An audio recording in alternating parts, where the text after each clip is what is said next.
I would like to begin by greeting you and thank you for your presence at this conference of the cycle that you organize around problems related to violence.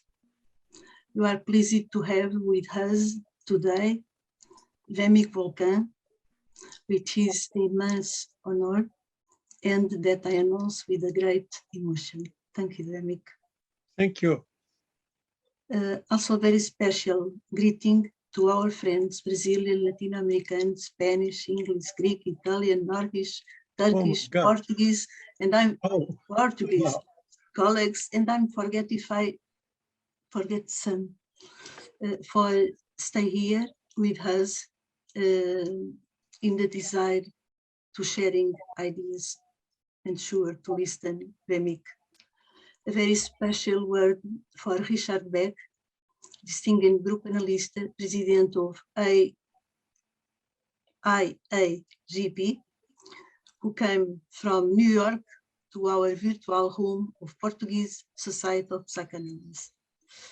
And my colleagues and so many friends like Marcia, Carp, Plínio, Roberto, Asha, and so. Thank you, everybody. But I want to go to present my very dear Vamik Volkan. O Vamik é médico psiquiatra, psicanalista e membro da IPA, é professor jubilado de psiquiatria da Universidade de Virgínia, é analista honorário de treino e supervisão do Centro de Psicanálise de Washington, é membro honorário sénior Erik Erikson, do Instituto Erikson, é presidente honorário da Iniciativa Internacional de Diálogo. Vocês desculpem de eu ler tão depressa, mas eu cortei imensa coisa. Realmente, o CV do Vamik é enorme. É ex-presidente das seguintes sociedades: Sociedade Neuropsiquiátrica Turco-Americana, Sociedade Internacional de Psicologia Política, Sociedade Psicanalítica de Virgínia, Colégio Americano de Psicanálise. Foi professor convidado em inúmeras faculdades internacionais, que eu não vou enumerar por questões de tempo. Foi membro da Rede de Negociação Internacional sob a direção do ex-presidente Jimmy Carter. Foi consultor temporário da Organização Mundial de Saúde na Albânia e na Macedónia. Foi bolsista inaugural de Yitzhak Rabin, do Centro Rabin para Estudos Israelitas de Tel Aviv. Foi membro do Grupo de Trabalho sobre Terror e Terrorismo da IPA. Recebeu esta quantidade numerosa de prémios honrosos. E o Vamik, se quiserem consultar, é autor, coautor, editor ou co-editor de 62 livros de psicanálise e de psicopolítica. É muito interessante porque, se nós pensarmos nos títulos que ele dá aos livros e nos seus artigos, quase que tínhamos uma trajetória da sua vida. Alguns dos quais foram traduzidos para chinês, finlandês, alemão, grego, japonês, russo, sérvio, espanhol, português e turco. Faz parte dos conselhos editoriais de 6 revistas nacionais e internacionais e foi indicado 5 vezes para o Prémio Nobel da Paz por proposta de apoiantes de 27 países. Bom, eu tinha feito uma pequena introdução sobre o Vamik, mas acho que não vou falar.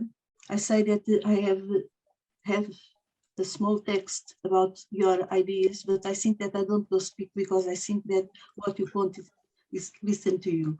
Eu queria só pedir, e antes de passar a palavra ao Richard, pode passar aquele pequenino filme? Human beings live in groups, large groups, ethnic groups, national groups, political groups, and so on.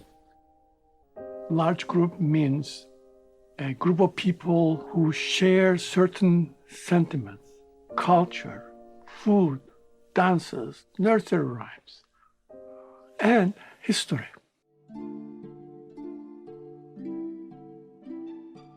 After a trauma, the original sufferers suffer, but then next generations continue the effects of this trauma, sometime for generations to come. Vamik has written that if diplomacy is like a basketball game, then the historical traumas of a people are like 1,000 bottles of olive oil poured on the court.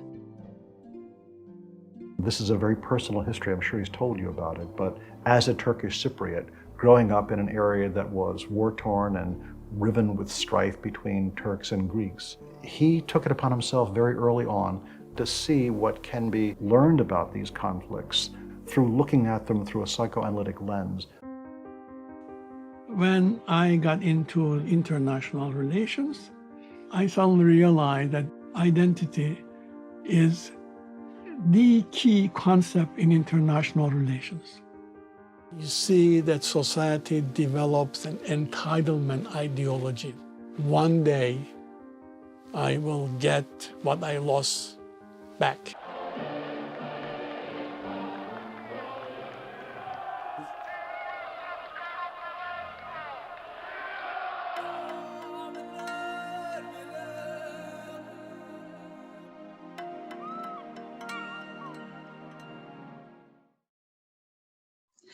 Richard, do you want to say some words?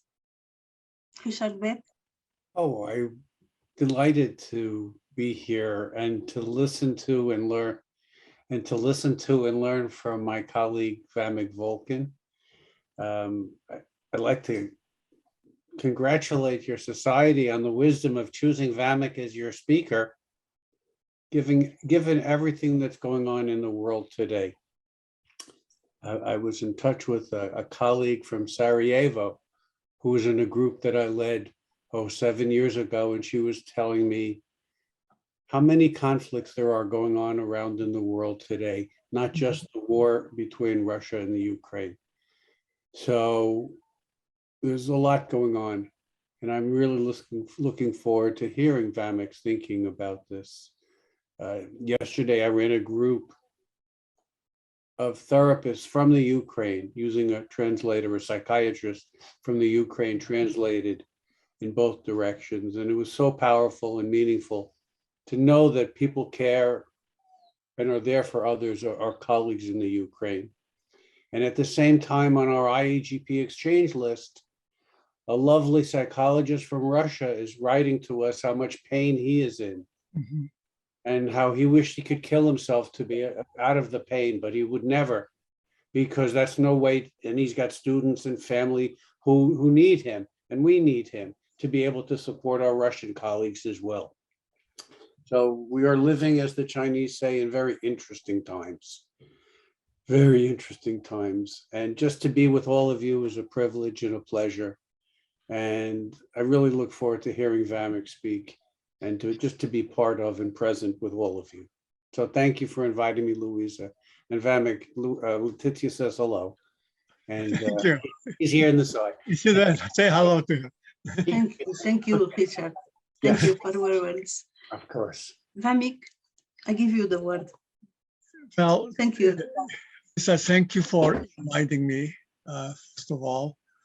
And Richard, thank you for coming and saying nice words about me. I'm going to basically talk about, in a sense, today, but I want to talk about transgenerational transmissions first and how we see it in our clinical setting. So let me go to World War II first, leave Ukraine and go all the way to 1942. And German airplanes are bombing London. And Anna Freud and Dorothy Burlingham, they wrote a paper at the time. I'm sure that some of you may know about it. And in a sense, for the first time, they made reference to transgenerational transmissions. They found out they were watching some children, and if mothers and caretakers were anxious, then children were anxious too. If mothers and caretakers remained calm, then children did not show anxiety. So passing anxiety from one generation to another generation, in a sense, received attention. And in a couple of years, this received so much attention that in America, young generation may not remember, but there was a man named Harry Stuck Sullivan who worked with schizophrenics. And Harry Stuck Sullivan in 1962 had a theory that mothers passing anxiety to small children is a main cause for somebody to develop schizophrenia. Well, I'm now 89 years old. I went to America in 1957. And at the time, I'm from the island of Cyprus. And as you know, there are Cypriot Greeks, Cypriot Turks, Cypriot Armenians, even Cypriot Phoenicians on the island. So there are different large groups. And in those days, there were all kind of problems. And I went through my training psychoanalysis, but there was no interest by my analysts about external events, about my anxiety, what's happening to my friends, my family members, and so on. And obviously, we know that this has changed in psychoanalysis. We pay attention to intermingling of external events with internal events. And also, we became more and more interested how shared external events also influence our internal worlds.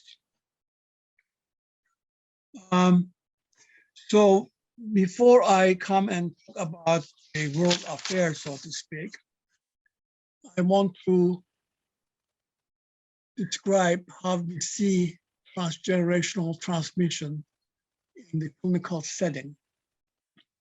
And this time I'll go back again to World War II. There was a man in World War II, let's call him Gregory. His son's name, let's call his son's name Peter. When Peter was in his early 40s, he came to analysis. I did not analyze him, but I was a supervisor of his analysis. So let me tell you Peter's story, very briefly, I hope. But I will start with his stepfather, Gregory. Gregory was in charge of an American torpedoes of a submarine. Okay. And he was caught by Japanese, and he went through the so-called famous Bataan Death March.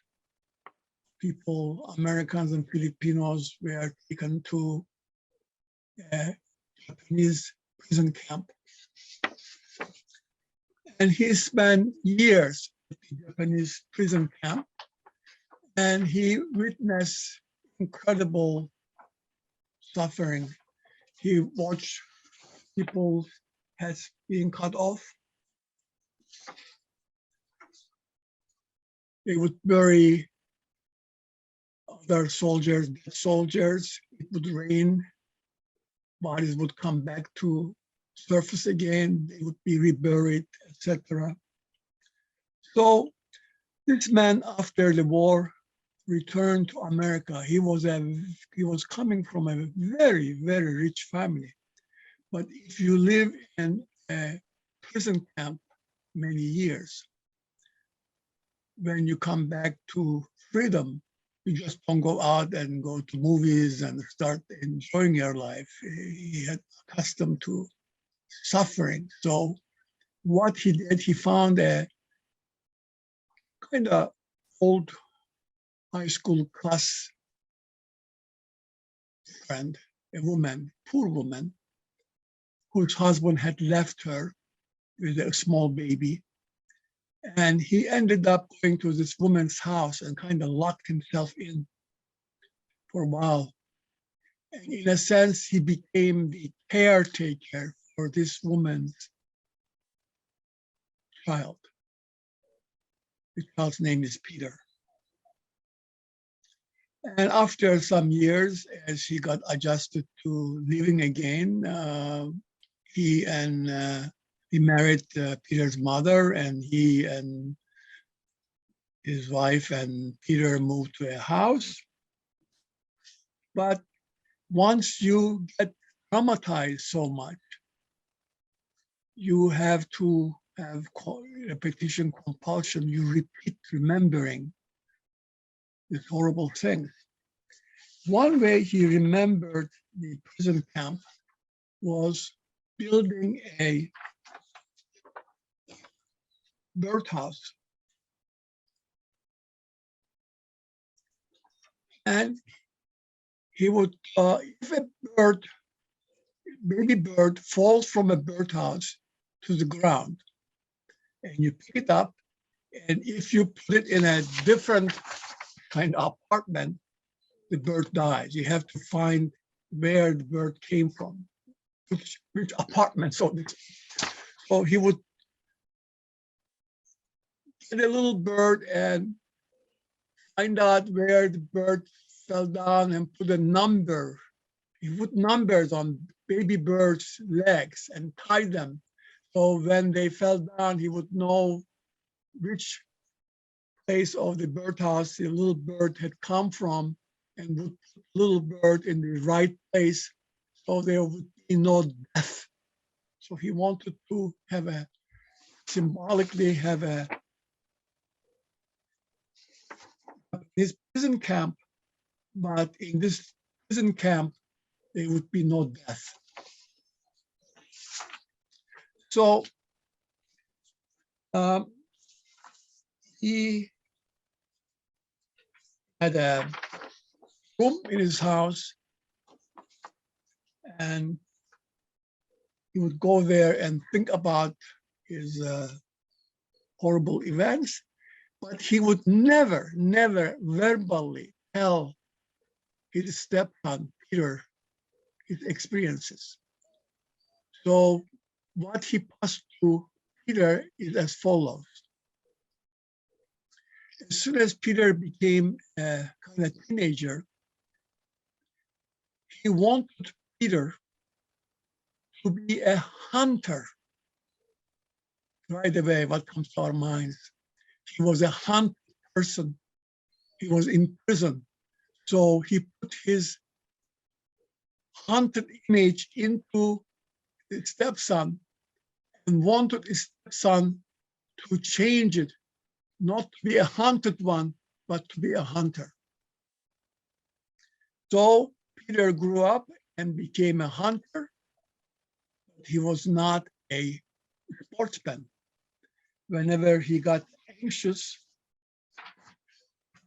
he was a rich man, he would fly to Alaska or somewhere, a helicopter, and machine gun herd of deer. He had become an animal killer. We can see how his stepfather's images of war, being in a prison camp, being hunted, had come to his stepson, side of the stepson, and stepson, in a sense, defended this traumatized image by being a hunter. So we see this kind of things. We know that what I call the word, I use the word depositing. In identification, we take the child is the active person taking in images, ego tasks, super ego tasks from a father figure, mother figure, teacher figure, etc. In depositing, it is the adult who pushes into the child certain images and certain ego tasks, certain super ego tasks. So this depositing is known now in psychoanalysis as transgenerational transmission. And so, let me see. When this Peter was finishing his analysis during the termination phase, he gave absolutely wonderful proof through repeating dreams that what I'm telling you actually happened. In his dreams, he would see himself walking on water, on a lake. And he associated that with his being omnipotent. In fact, Peter was a very narcissistic person walking on a lake. And after he went through analysis, learned about being a reservoir for his stepfather's traumatic image, and he was a receiver of tasks to deal with it. And his repeating dream changed, and he suddenly realized in his dream that he's not walking on water, he's not omnipotent. In fact, under the water here, there's a submarine, meaning he's walking on the submarine. And then he saved himself by separating himself from stepfather's images. And of course, he fell in the water, repeating dream change. And this time he started swimming. And as the separation from the analyst came very near, he swam to a shore, he got out, and he found his new identity. So we could see this case that I wrote somewhere in detail.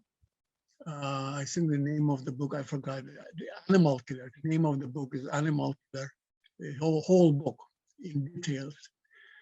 I'm giving you the main issues illustrating transgenerational transmission. But now we see transgenerational transmissions in our clinical setting very often. Now, what is so interesting is that third generation in this family, meaning the daughter of this animal killer, she became a veterinarian.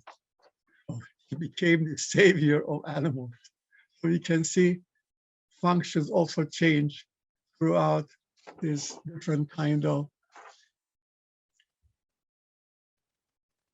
images going from one figure to second figure to third figure.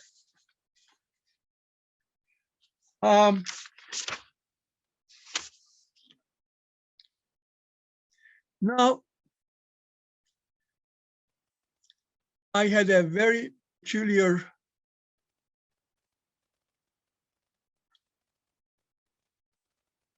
things happened in my life that I got involved in international relations. And in those days, people used to say, hey, this guy, this Vamik guy, he's a nice clinician. He knows clinical things. How dare he goes and does international relations? How dare he do this? He's crazy, they used to tell me. Of course, now things change. A lot of psychoanalysts, like you are inviting me, many people also want to know about what I call large group psychology. We are not yet teaching large group psychology, psychological institutes or other psychoanalytic, psychodynamic organizations. And I'm really suggesting that we should start teaching large group psychology. Let me first say what I mean by large group. Word large group, 30 people, therapy group, and so on. So the term I'm using refers to thousands and millions of people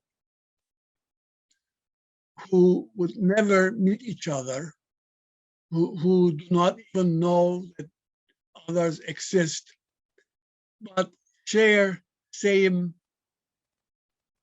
sentiments, especially historical sentiments.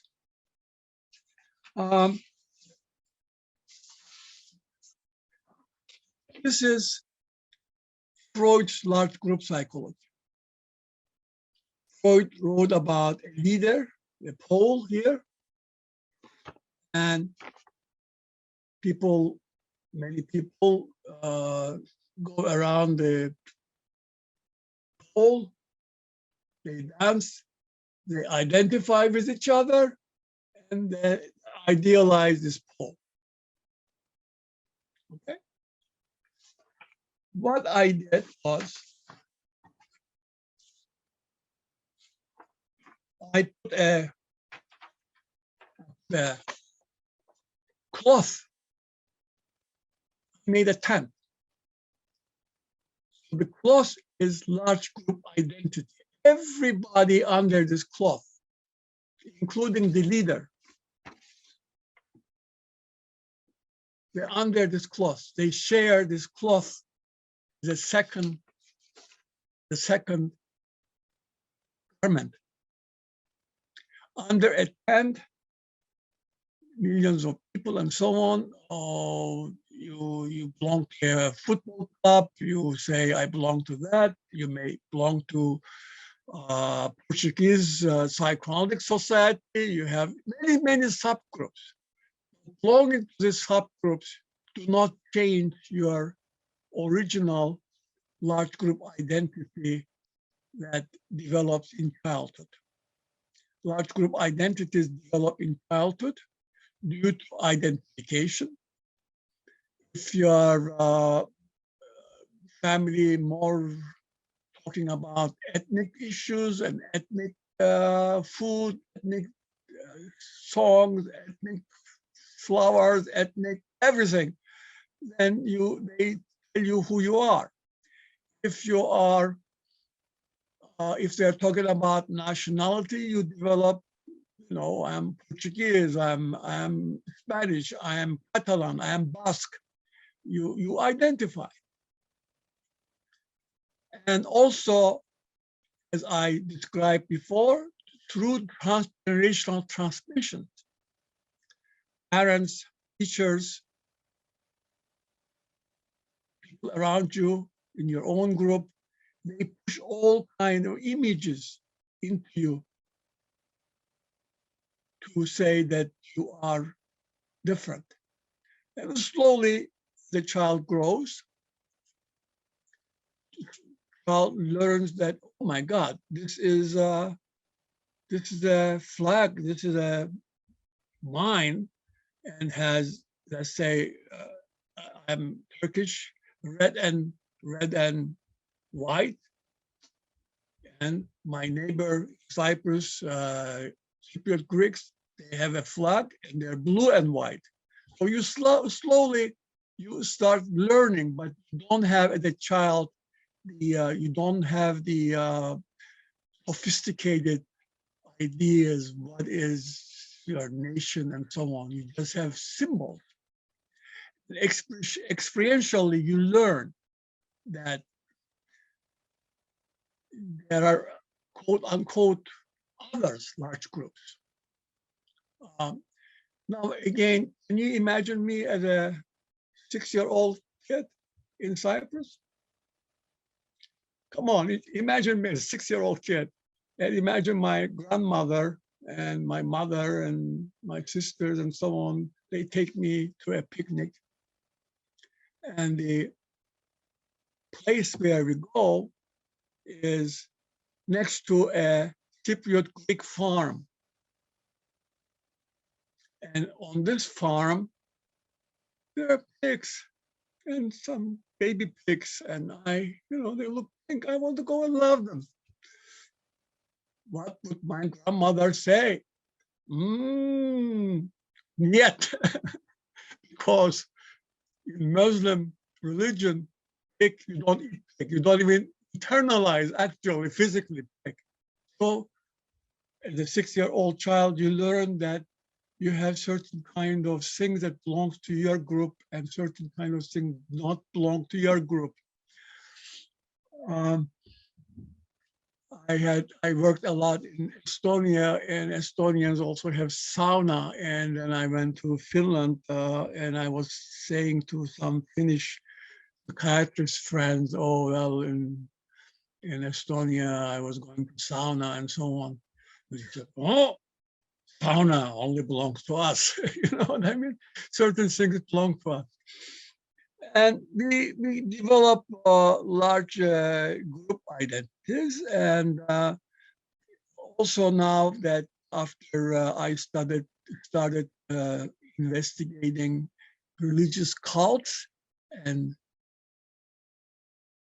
terrorist groups, I realized that also some people join a new large group identity in adulthood. If you become a member of a terrorist group, you certain things that in your childhood, certain superego functions change. You do other things. So what I'm just trying to, okay, we still have time. What I am trying to say is that this large group identity, besides my own personal identity, is a major issue we need to study. Sigmund Freud used the word identity.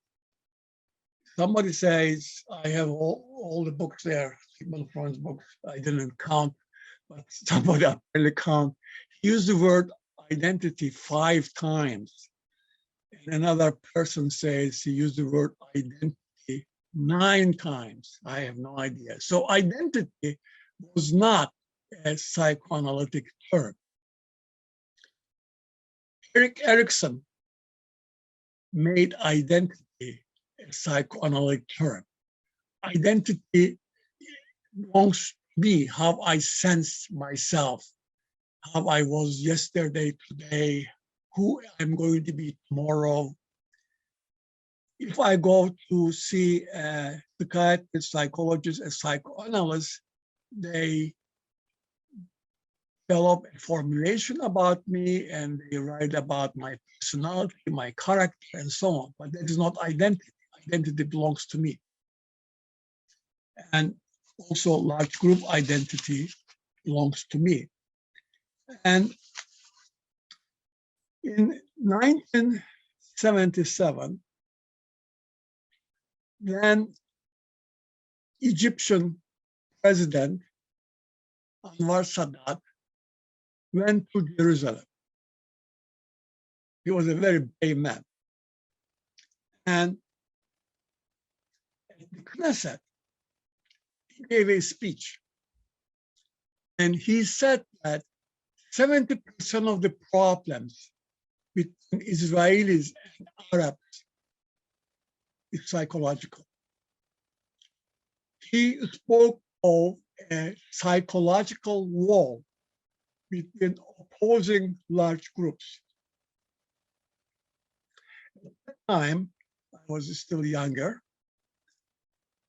American Psychiatric Association had a committee called Committee of Psychiatry and Foreign Affairs. And they would meet every 6 months somewhere in Durban, talk about Pakistan and India and go home. And they didn't know how to observe large group identities. And therefore, looking back, they made me a guinea pig, and they found a Greek-American psychiatrist, Demetrius, and they made him a guinea pig. Made both of us members of this committee, okay? So they wanted to know how a Greek and Turk psychiatrists get along. This is his big sister, best friend. But after we became members of this committee, Anwar Sadat went to Jerusalem, and people wanted to know if what he was saying was really important, the psychological wall. And they came to this committee, and committee started bringing together very high level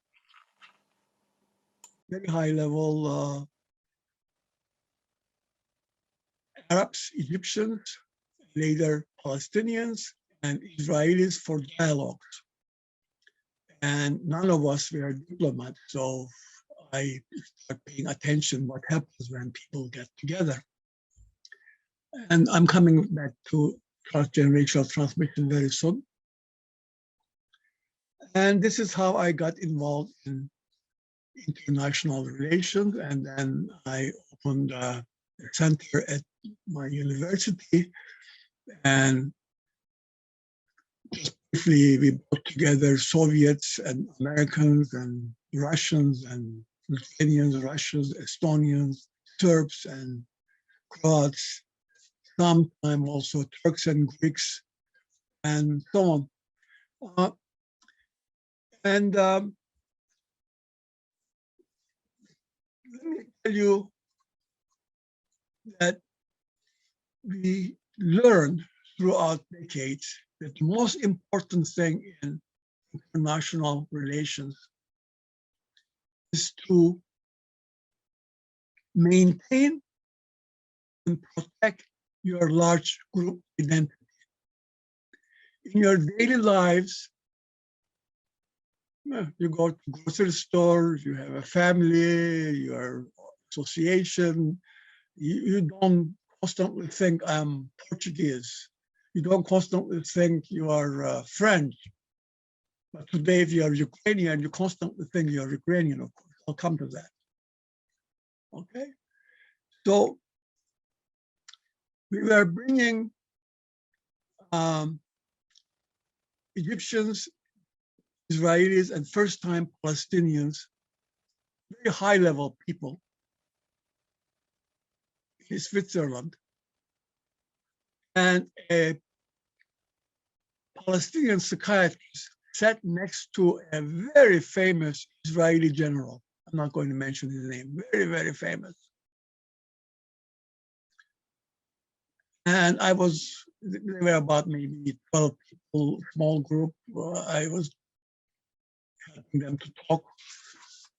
Suddenly, this Palestinian person put his hand into his pocket and started doing that.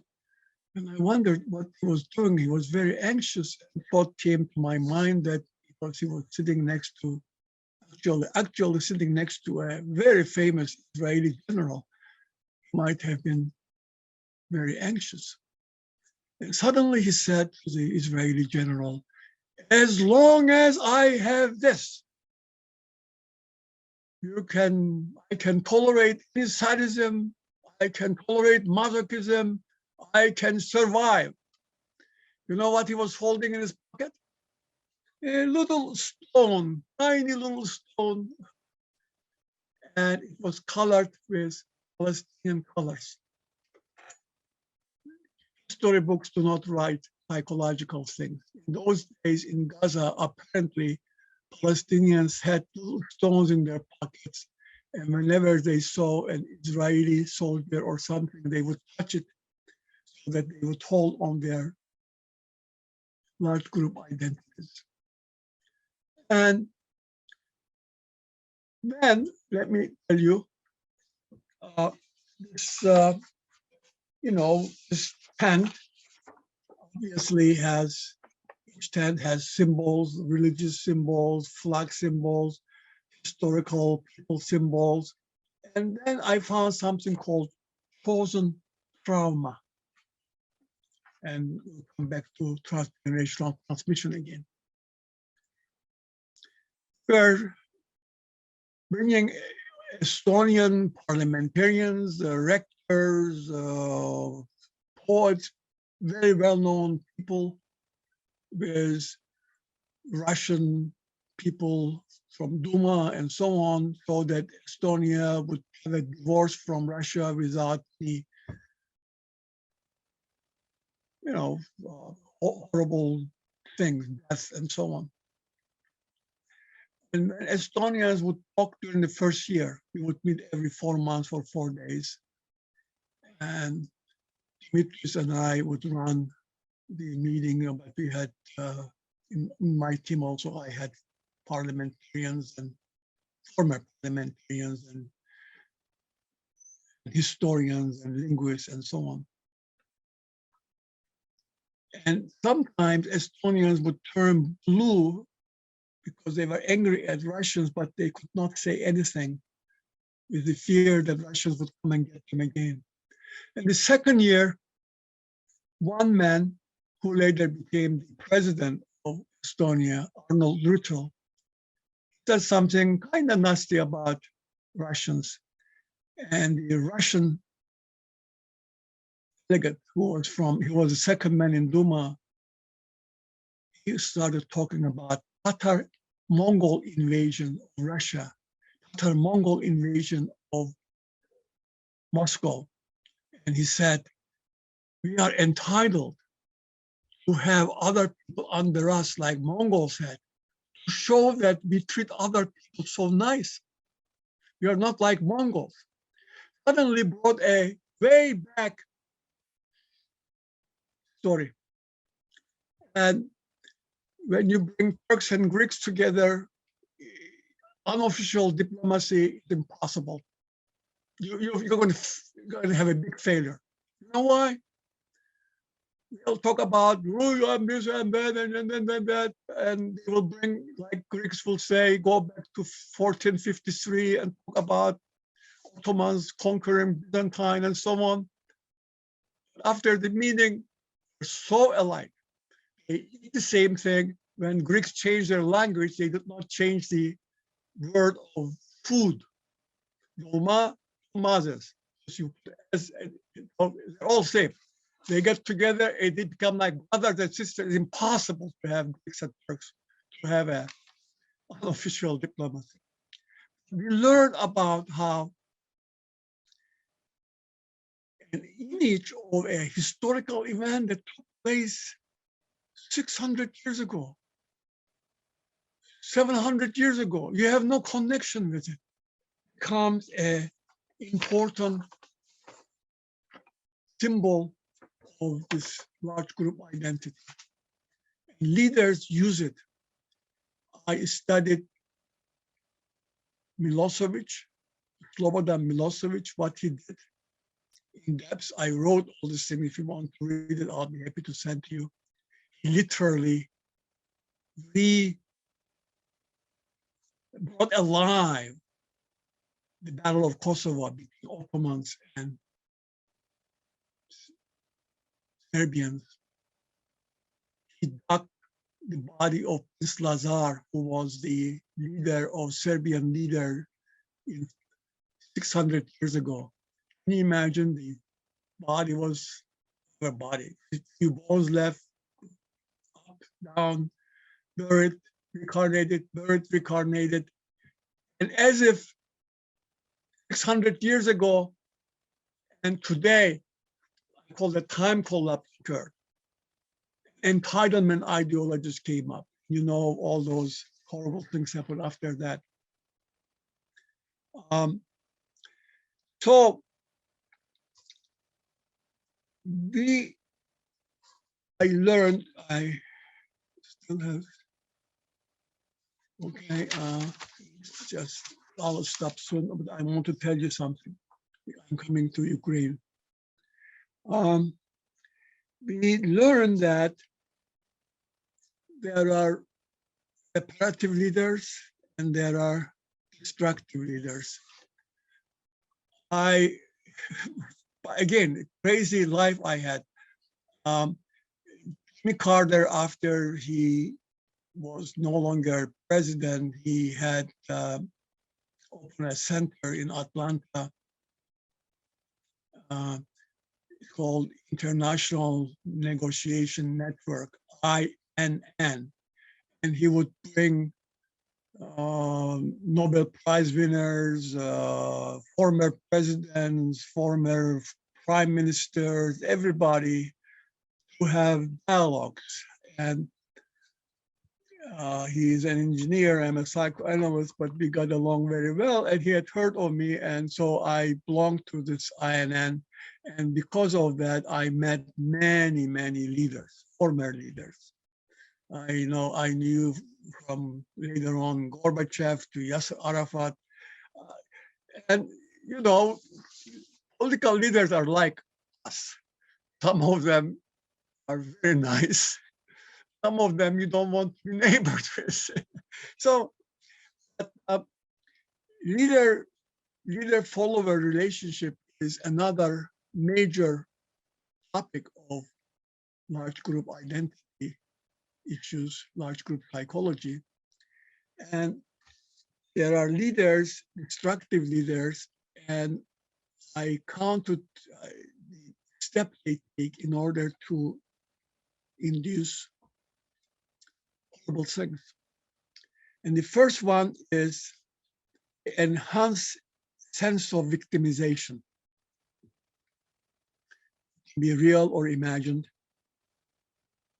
As you know, Putin's sense of victimization that not only adults, but I'm now learning how in elementary schools, kids play games such as they are being killed by Nazis, they enter some graves, they write letters to their parents. All this stuff that has been going on in Russia for some time. Putin's the replacement child, as you know, and his one brother died, and the second one was taken by Nazis and killed later on. So you as you know, he's calling Ukraine people Nazis. So they create an atmosphere of victimization, and actually victimization occurred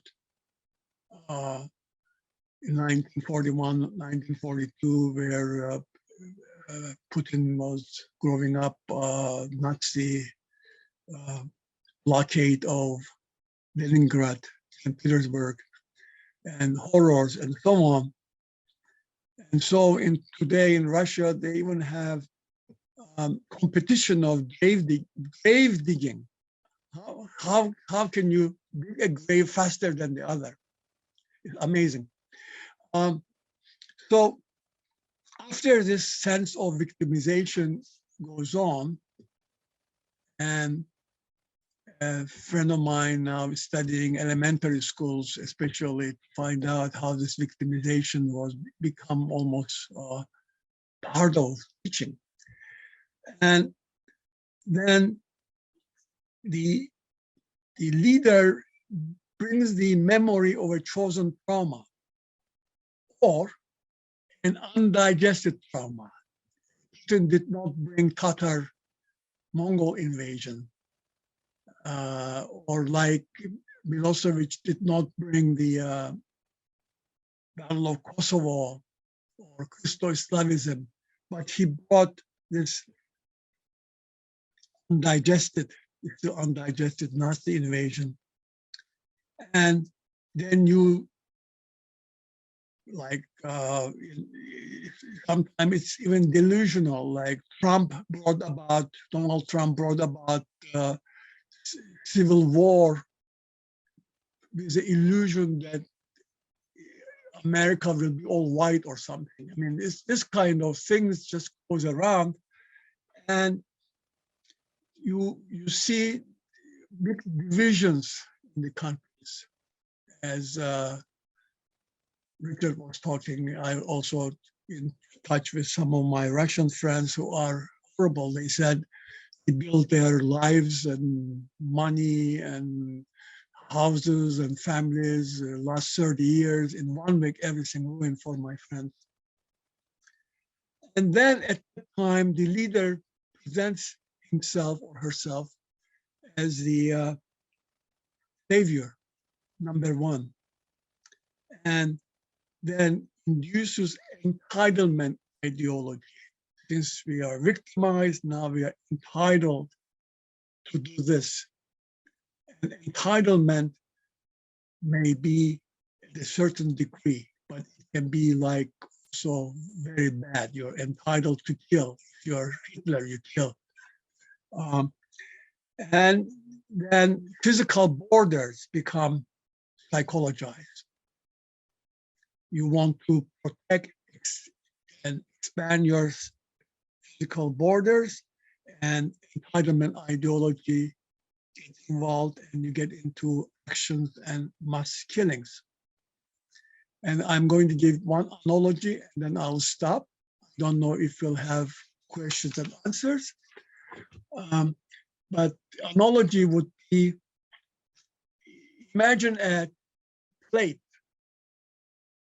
and the plate, there's a pie on the apple pie, and somehow by accident you drop few drops of vinegar on one piece, and that part is not going to be nice to eat. So you cut that part, it doesn't touch to the bigger part. The bigger part is the leader who and his followers, and they may, if they're constructive, they put more sugar on the bad part so that part also becomes nice. If you are Hitler, you drop that part off the plate. If you are Putin right now, you are doing almost similar kind of things. So we, as psychoanalysts, psychodynamically oriented psychologists, psychiatrists, social workers, and so on, my wish is that we study things in depth, so that when we talk, we kind of talk with some kind of knowledge, and also introduce psychological factors of horrible things that happen, but they have psychological factors relating to them. And this is why I'm happy that I'm giving this kind of lecture and sharing some of my observations with you. And I thank you for inviting me. We did our work throughout decades. Did not publicize them, but they are written. I wrote so many books and so on. And I'm glad that my biggest, last words, my biggest gift on earth right now is that I get, besides invitations like your invitation to talk, I get emails, maybe 2 or 3 average every month, from young people, university students from all over the world studying these things. And that pleases me that there is interest to understand the human psychology, especially shared transgenerational transmission, and how certain leaders use those things for destructive purposes. Thank you again for inviting me. I have time. If you have questions, please ask. And Richard, if you have anything to say, please, I'd like to hear what you say. Thank you again. Thank you. Thank you so much for this Yes. wonderful lecture. Mhm. My question is, how come you are talking about the to deposit something in the son or the next generation, Yes, and how they are repeating it yes, in an opposite role? sometimes, yes. Not the Yeah. hunter hunted, but the hunter. Yes, But my question is relating to how come the third generation, she became a veterinarian, saving the animals. I never put her on the card, so I do not know. All No, I no. know is that I do not know her. But I understand, but Yes. how come that sometimes it's repeating and repeating and it's Yes. getting worse and worse? Yes, And yes. what does it make that it turns into something else? Totally. Well, if you have somebody in psychoanalysis or psychodynamic therapy and you hear details, you find out there's another identification figure, a good leader, or so on and so on, that everybody has their own object relation, so to speak. So, You mean that you need psychoanalysis in order to make that? to know the details, yes. I mean, sometimes, even if you take history, you may guess, of course. You can see that in addition to authoring a theory of great density and coherence, we feel that you are a fantastic, wonderful human being. And for this also, thank you. Thank you. And I want to, there are some words that the movie, I don't know if it's possible to pass, but Anne Bennett Nixon, she writes something about you that I subscribe, and I think that all of us, you can see in this film a special aura around this man who managed to witness the worst of humanity and still bring faith and love to the saddest. Oh my I God. think that is, Yeah, thank you. very nice. And for the others, I want to say some words of Vamik that I think that is show also what person he is. I became a psychoanalyst to be a kind of therapeutic instrument to help someone who lays on my coach to power. How to say, play with the cruelties of life. Life is full of cruelties, and you can play or suffer with them. Thank you very much. I'm always struck by your wisdom. Oh, thank you, Richard, my friend. Yes. When we last were together in Taiwan, Yes, yes, this was before the situation yes, in Russia and Ukraine. yes, yes. And how the leadership is such that this war has begun. Yes. Given what you were describing, hold on one second. My supervisor. Oh, I love cats too. Don't worry. My supervisor is Oh, here. I love the cats too. Yes, and I saw someone else in the audience with their cat. Yeah. Were you surprised? Did you expect what happened in Russia to develop? I mean, even others in the audience. No, because I was not studying Russia, but I was. I have very good friends in the Republic of Georgia, and I was working with them, and Right. I was supposed to go to another meeting in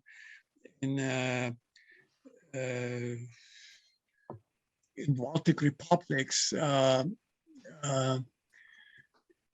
but outside of that, I was not expecting this. This is horror. I mean, it is unbelievable horror, and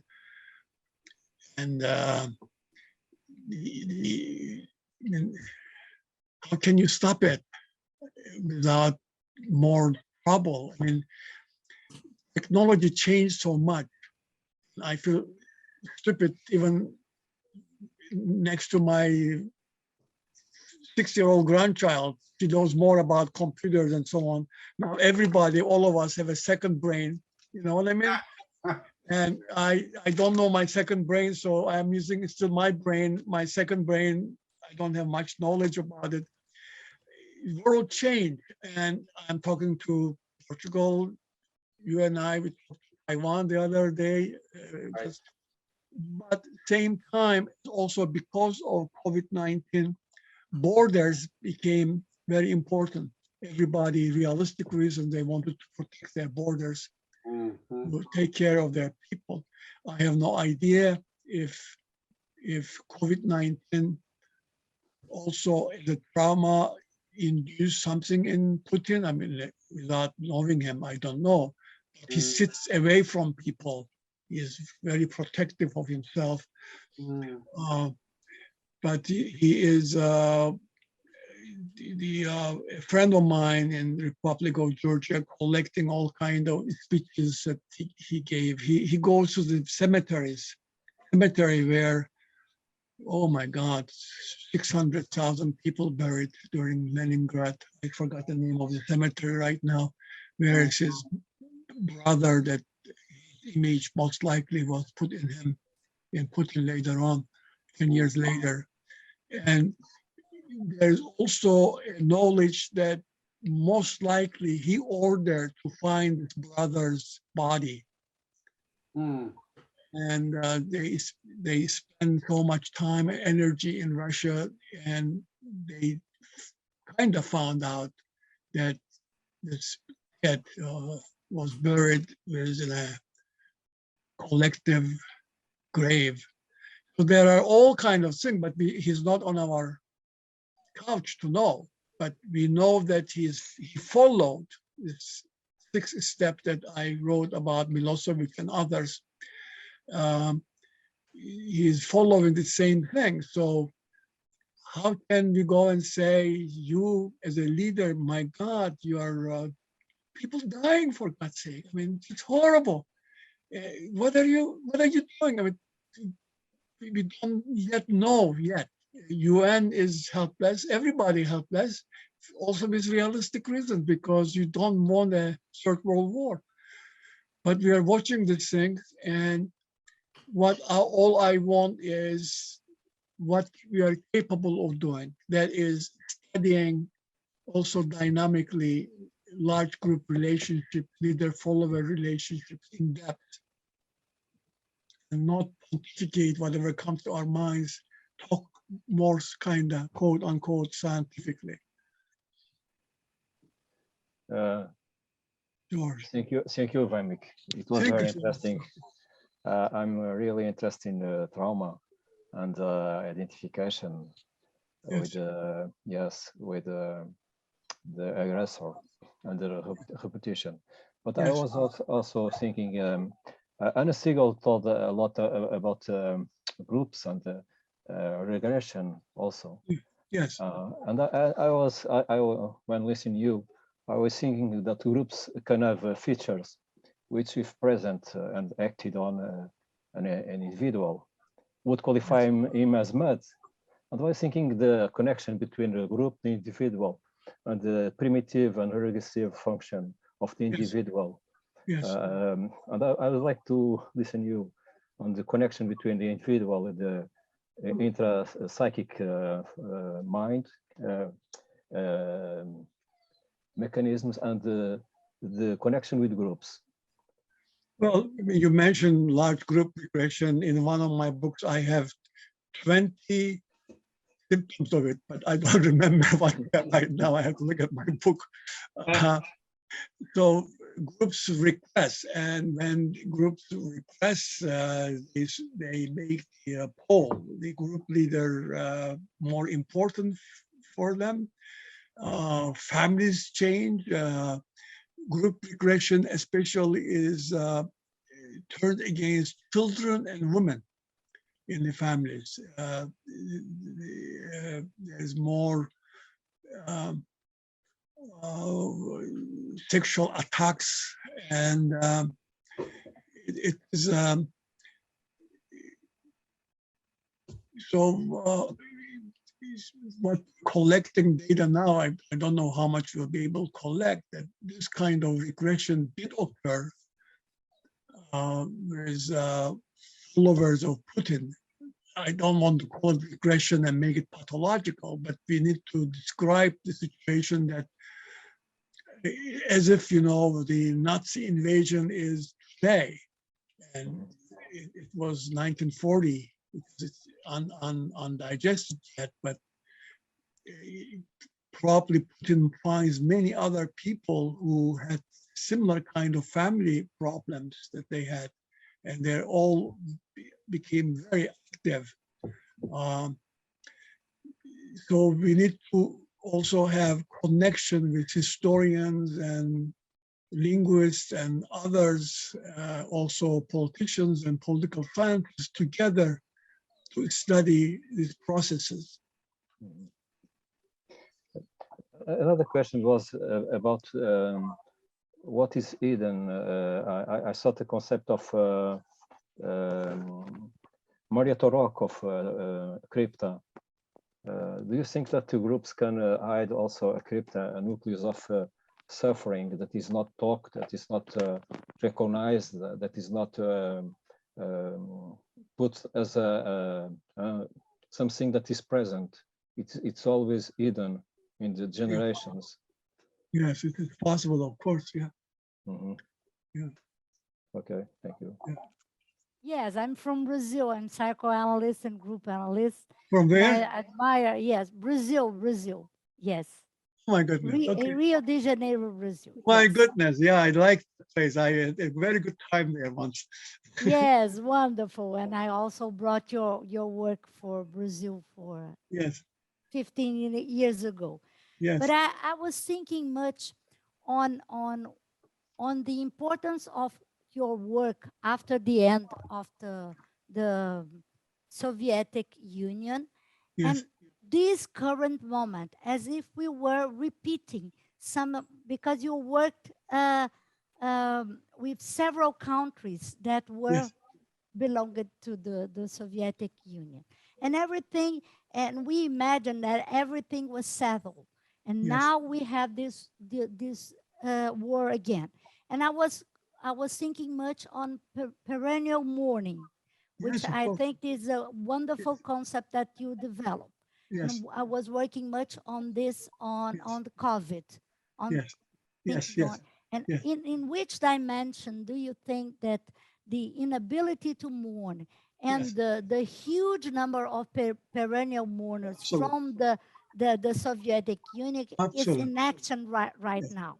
Please. Absolutely. Thank Perennial mourning is the reason to make an image of a image. Mourning means being busy with images of loss. When you lose your friends, they die, you lose your house, you lose your prestige, and so on. And after major traumas, if you mourn, you put them away. But if the society cannot mourn, or major part of society cannot mourn, then those images become chosen traumas or shared traumas that can be re-stimulated by political leaders. You're correct, of course. Mourning, inability to mourn the major trauma is the reason why chosen traumas develop. Thank you. Thank you. Posso falar? Sim, Emílio. Emílio Salgueiro. Yes.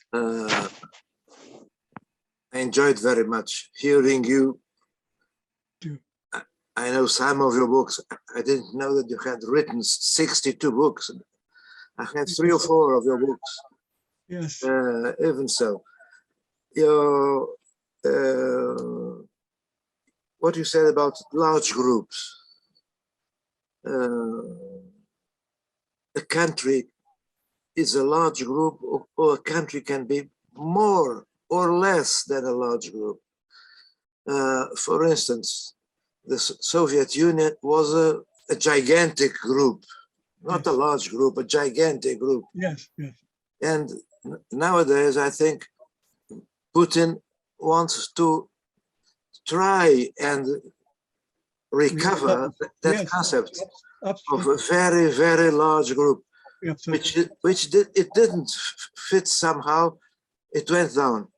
Yes. But I think this is one of the reasons why Putin can't win. This is what I want to say. Well, I mean, the Soviet Union had also other ethnic large groups in it. It wasn't just all Russians. You had Estonians, Georgians, Abkhazians, Ukrainians, all those things. And but a lot of people in Russia, what I know and you hear, a lot of Putin followers, they feel like they want to reestablish Soviet Union, of course. Let's wait and see. I wanted to say that he said that the biggest tragedy of Russia was the collapse of the Soviet Union. He didn't say that, of course. Yeah. Well, he wants to be better, more known. He must have, I mean, again, I don't know, I'm studying his life and so on, but again, from far away, I don't have the details, but he wants, very clear that he sometimes competes with Stalin, sometimes idealizes Stalin, sometimes he says, I should be better than Stalin.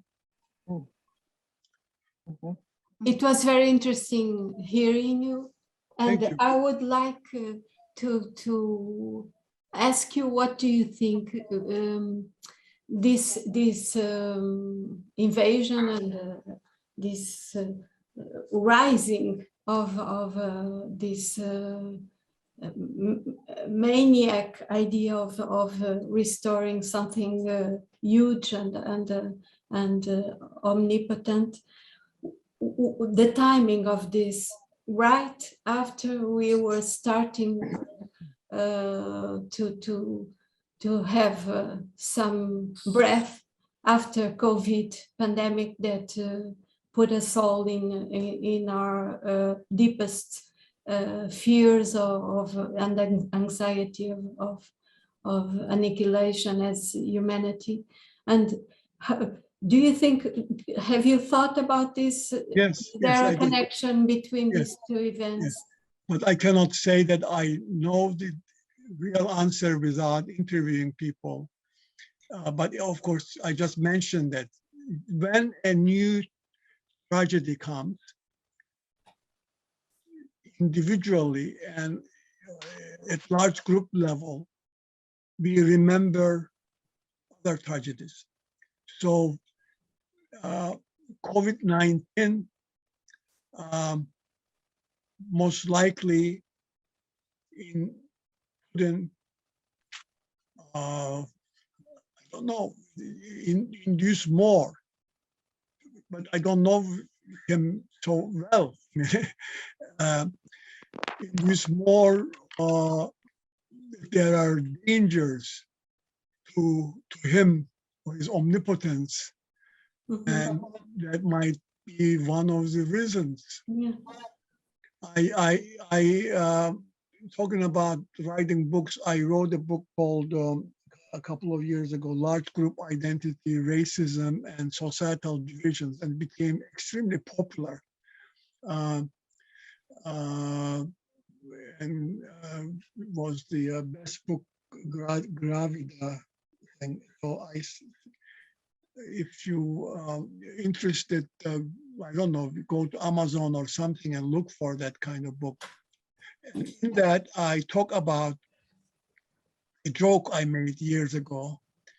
I said that when Martians come to Earth as an enemy, all the people, all the large groups on Earth will get together and fight against this enemy coming from outside of the world. And COVID-19 is like an unseen enemy for the whole world. But the response to it, as I write in this book, has not been like what I had in my joke. It's not like the Martians. Reality suggested that we needed to, or governments or leaders needed to pay more attention to their borders in order to protect their own people and find ways not to get germ to come to Portugal or Spain or whatever. And so the border psychology became more stimulated. The technology made holes in borders, like there's a hole now. I'm in America, you're in Portugal or Brazil, and I can talk to you. There's holes constantly.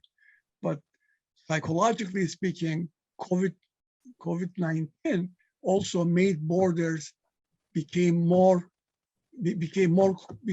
concerned with them, we psychologize them more. And it is obviously without talking to Putin and putting him on my couch, which I don't want to do. We don't know how COVID-19 induced in him unconsciously, most likely, that there is a new danger and became more concerned about border psychology. Who knows?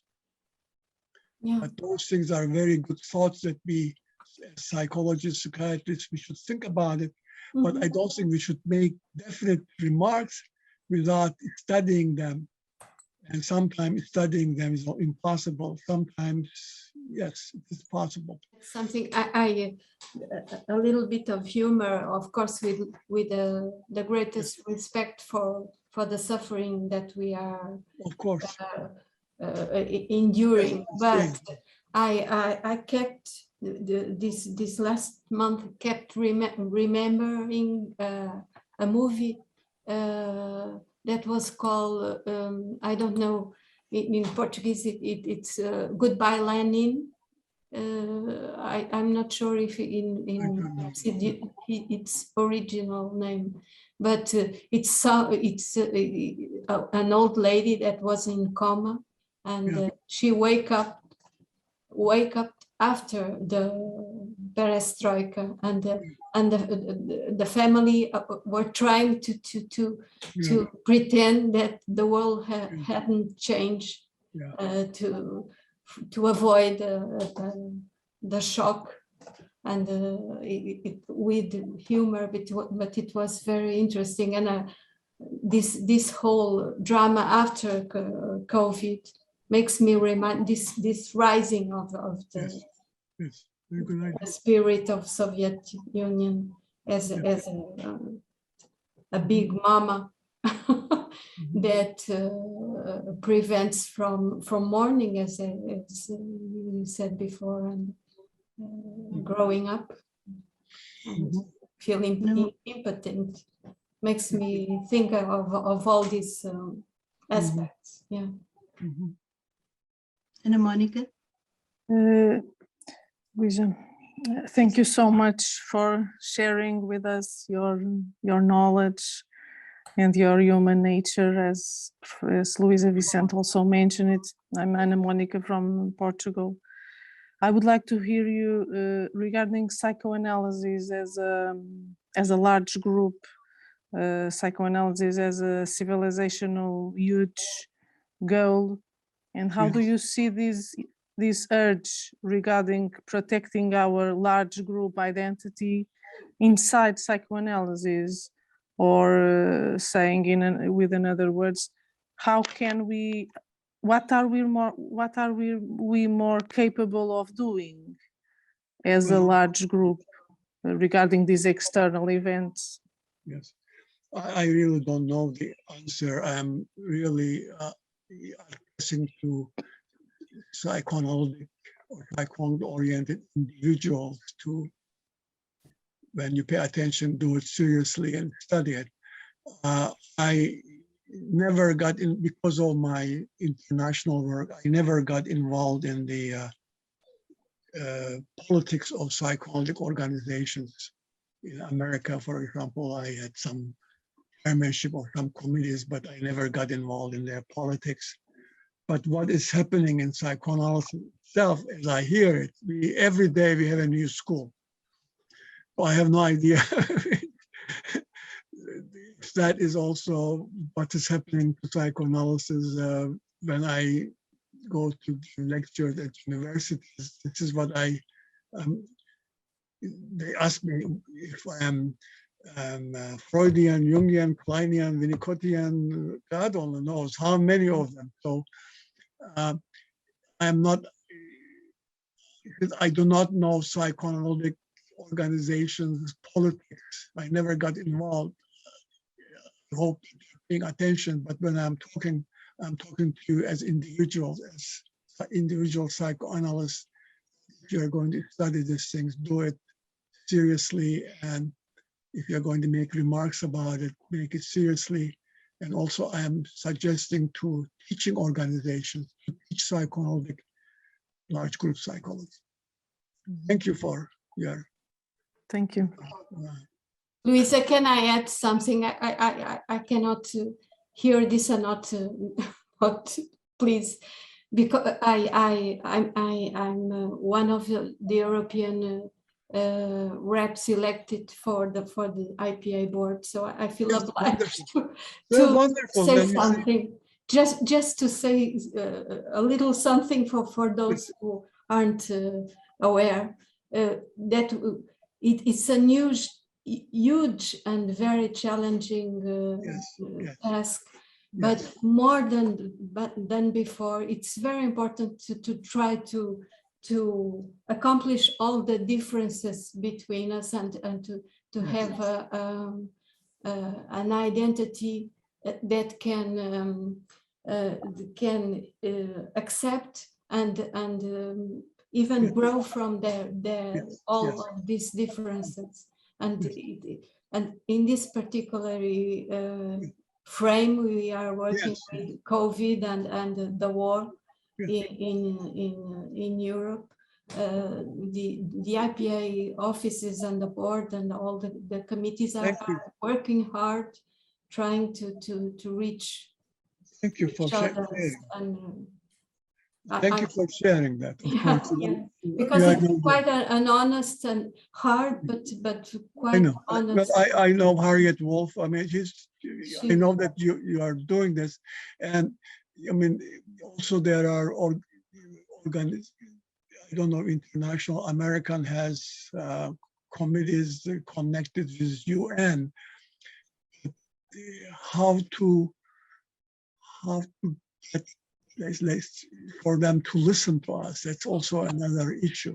Yeah, of course. Yeah. I have a question to ask. Please. Just one. You seem to be like an archive of war, and we've all studied you for many, many years. Yes.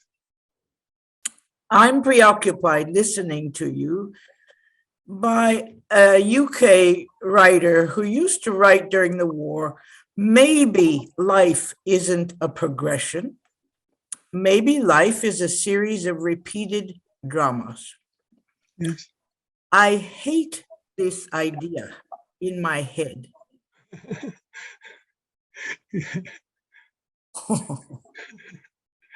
Well, your thoughts, please. Well, I think that whoever wrote it in certain ways, I think is correct, because human nature changes to some extent, but very slowly. And in this book that I wrote about large group psychology, I talk about this unbelievable technological changes and how human mind is not yet catching up. So we still have aggression, we still have love, and under certain circumstances, we use aggression. I mean, it is a human nature. We have to accept the good things and bad things in human nature. Yeah, stepping forward, stepping back, stepping forward, yeah. Yes. Maybe. Yeah. And also diplomacy has not changed. I mean, diplomacy changed in the following way. Because of technology, diplomacy has changed. Because there are ambassadors and so on, but leader of one large group can push a button and talk directly with the leader of the other group. So that changed diplomacy.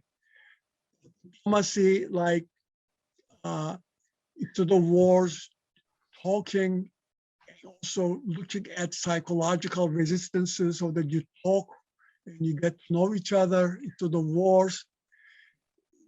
That kind of thing that myself and my colleagues have done for centuries, that has not been yet part of official diplomacy. What happened now in many universities, they open political psychology divisions in America and I think also in Europe. And since I'm invited to many political psychology divisions at some universities in America. But what I notice is that they do not teach what I'm talking about today. It is more surface kind of bargaining. So this is why I want psychoanalytic institutions to teach it so that we develop it in a more in-depth way. But how to put it in diplomacy. I also wrote about it, how psychoanalysis and diplomacy get together. I have books and papers and so on. But it is a difficult thing, but it will be required before we destroy each other because technology is so bad sometimes that somebody pushes a button and nuclear things and so on. So we have to really pay attention about human nature. Vamik, I was listening, I like a word that you said, psychological wall. Yes. Yes, and we need to reinforce the psychological walls. The problem is with the limits, and it's necessary in the large group to reinforce psychological walls. I was thinking that. You use it in psychology, is used in good ways and bad ways. The idea is to use psychological walls in a good way. The term is not from me, it is from Anwar Sadat. Use the word psychological wall. But in the large groups, you think that to reinforce psychological walls? Well, psychological walls, if you make it like Swiss cheese with holes in it, then you can go in and you can come back to your own group and then you go through and get to know the other group. So I talked about the best psychological walls are like Swiss cheese walls. I wrote about it, but again, you need your wall because from ethnic investment, even sometimes if you are born in a communist country in the past, you have no choice. Your parents and everybody put that identity in you. So we need to consider that it's a fact as we develop our own individual identity, we also develop large group identity, and it is impossible to change it after you go through adolescent passage. But the issue is how to use it.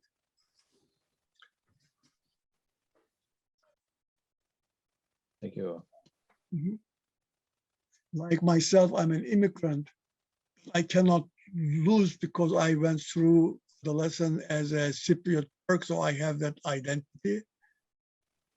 And same time, I've been living in America since 1957. I'm part of America, so you develop biculturalism. And if you do not have that, you have big problem in a new country. And right now, the whole world, like 3.5 million refugees right now. Can you imagine? The whole world is changing. There's no place left almost that is only this group. Nobody else is coming in. So the world will be changing more and more because of technology. And we need to write things, explore these things, study these things, and in an intellectual, academic way, let other people to know and work with diplomats and sociologists and political scientists, so that somehow they find ways into diplomacy so that people talk more. I have one sentence: when you talk, you don't kill. It's different from nationalism. Well, you can still have your national identity, but also find beauty in others, with others' nationality. If I come to Portugal, I'm sure I will love to see Portugal nationality and Portugal cultures and language and so on. I'll enjoy it.